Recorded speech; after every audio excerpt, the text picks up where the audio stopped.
Drugs and other ഈ പറഞ്ഞ പോലെ ആക്ടിവിറ്റീസ് ഒക്കെ നടക്കുന്ന ഈ ഒരു സമൂഹത്തിൽ ഈ ചാലഞ്ചസ് ഒക്കെ എങ്ങനെ ഏറ്റെടുക്കാനായിട്ട് സാർ എന്തെങ്കിലും പ്രത്യേക പ്രിപ്പറേഷനോ അല്ലെങ്കിൽ ആ വരുന്നത് ഓവർകം ചെയ്യുന്നു, അത് ഫേസ് ചെയ്യുന്നു, അങ്ങനെയാണോ?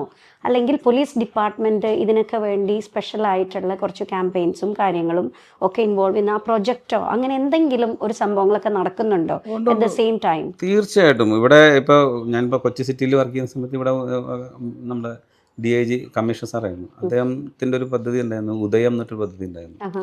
അപ്പോൾ ഈ സ്കൂൾ നമ്മൾ ഈ യങ്സ്റ്റേഴ്സിൻ്റെ ഇടയിലുള്ള ഈ മയക്കുമരുന്നിനെതിരെ നടന്ന ഒരു അവയർനെസ് പ്രോഗ്രാമായിരുന്നു. അത് ഭയങ്കര എഫക്റ്റീവ് ആയിരുന്നു.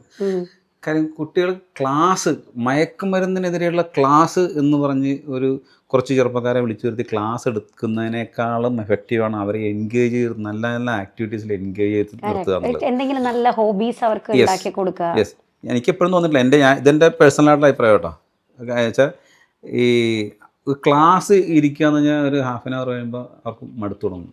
പക്ഷേ ഈ അവരുടെ അറ്റൻഷൻ ഡൈവേർട്ട് ചെയ്ത് പോകുന്ന പ്രായത്തിൽ അവരെ എന്തെങ്കിലും എൻഗേജ് ചെയ്ത് നിർത്തിയെന്നാൽ അവർ കൃത്യമായിട്ടും അവർക്ക് വേണ്ട ഒരു പ്രോത്സാഹനവും കൊടുത്ത് അവരെ മോട്ടിവേറ്റ് ചെയ്ത് നിർത്തിയെന്നാൽ അവർ എല്ലാവരും